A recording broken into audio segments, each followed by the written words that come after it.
ადამიანის ცხოვრების ერთ-ერთი ძირითადი მიზანი სხვისთვის სიხარულის მინიჭება. ალბათ გამოგიცდიათ ის დიდი სიხარული, რომელსაც გაჭირვებულისათვის დახმარების გაწევა განგაცდევინებთ. ამ დროს გულში საოცარი მადლი ისადგურებს, რადგან ვგრძნობთ, რომ გაღებული მატერიალური შემწეობის ნაცვლად სხვა დიდი საუნჯე მოვიპოვეთ. ეს არის ის სულიერი სიხარული, რომელიც ადამიანს ღმერთთან აკავშირებს. ეს სიტყვები გახლავთ ამონარიდი სრულიად საქართველოს კათოლიკოს პატრიარქის, უწმინდესისა და უნეტარესის ილია მეორის ერთ-ერთი ეპისტოლედან.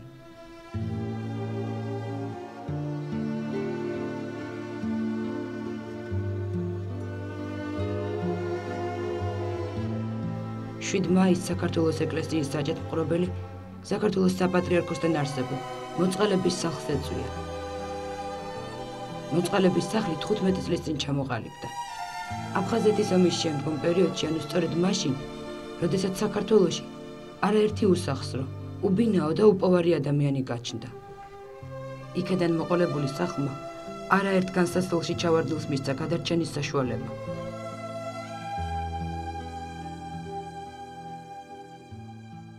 ამ წელიწადებში არა აქ მოდიოდა ხალხი, რომელსაც არ ქონდა ლუqma პური. და ეს ხალხი იცოდა, რომ თუ არსად არაფერს არ იშოვებს, არა მოვა აქ, მაგ იქნება ცხელი სარდილი.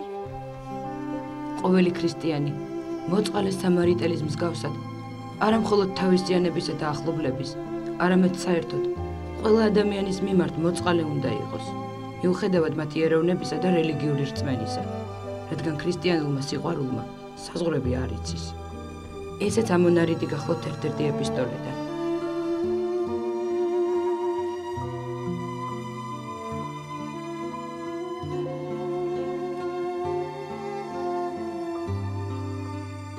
წლების განმავლობაში ყოველ ორ შაბათს სრულიად საქართველოს კათოლიკოს პატრიარქი უწმინდესი და უნეტარესი ილია მეორე თავად სტუმრობდა მოწყალების სახლს, რათა დარწმუნებულიყო, თუ რამდენად მზად იყო იგი აქ მოსულთა მისაღებად.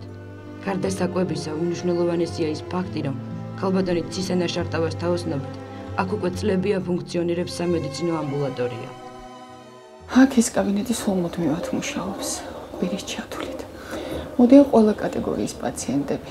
ეს არიან სურნელობას, ოჯახს მოკლებული მოხუცები, ახალგაზრდებიც, რომელთაც აქვს ისეთი საჭიროებენ სიმპტომურ ესეთ კურნალობას გაჩნია მათი ჩივლების და მიხედვით. მოწყალების სახლი დღემდე მთლიანად შემოწირულობების ხარჯზე არსებობს. სახლზე განსაკუთრებით ზრუნავენ შვილგარდაცვლილი დედები და სახლის ხელმძღვანელი ქალბატონი მზია კაცაძე. და ისევ ამონარიდი ეპისტოლედან. გულმოწყალება ცხონებისაკენ მიმავალი ყველაზე უმოკლესი გზაა.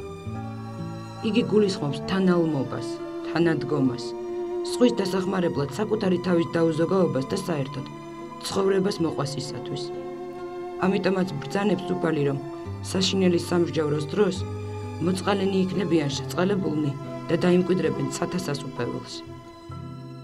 ყველა ჩვენთაგანი როდესაც ამ საქმეს ვაკეთებთ, ამით კიდევ ერთხელ ჩვენი სულის, მათი სულის საუხა და ჩვენი სულის მოსამზადებლად ვაკეთებთ. ამათ რომ აუცილებლად მე როგორი განწყობა მაქვს, იცით, პირადად მე თემում ისე იცხოვრა მთელი თავისი ცხოვრების მანძილზე, რომ მას არაფერი ღმერთი ვიცი, რომ მას არ დატოვებს სასუფეველის გარეთ და მასთან ეყოლება, მაგრამ მე უნდა გავაკეთო ყველაფერი იმისთვის, რომ მის გვერდით აღმოჩნდე, როდესაც გავა ეს გარკვეული პერიოდი, როდესაც უფალი ამას ჩათვლის საჭიროდ, რომ მეც წავიდე მის წინაშე. ამიტომ ამას ამ შემთხვევაში ამ გადასახედიდან ვაკეთებთ მარტო შვილებისთვის, არა უკვე საკუთარი თავისთვის და შესაბამისად და იმ ადამიანებისათვის, ვინც საჭიროებენ ჩვენგან ამ უზრუნველობას და ამ ყურადღებას და ამ დახმარებას. ამიტომ ეს აუცილებლად წაადგებათ მათ სულებს, ამაში ძალიან ღრმათა ვარ დარწმუნებული და მეორე ეტაპზე უკვე ჩემსასაც, იმიტომ რომ მე მოვემზადო ამ ცხოვრებაში, იმისთვის ვარ მოვლენილი აქ ამ მიწაზე, რომ აუცილებლად მოვემზადო, სწორად ვიცხოვრო. სრულიად საქართველოს კათოლიკოს პატრიარქი უწმინდესი და უნეტარესი ილია მეორე ერთ-ერთ ეპისტოლეში ბრძანებს. საინტერესოა, რომ ძველებურად სიტყვა მოწყალება თანამედროვე გაგებასთან შედარებით გაცილებით ფართო მნიშვნელობას შეიცავს. იგი არ ნიშნავს მხოლოდ შველას ან მძიმე მდგომარეობაში მყოფთათვის თანაგრძნობას.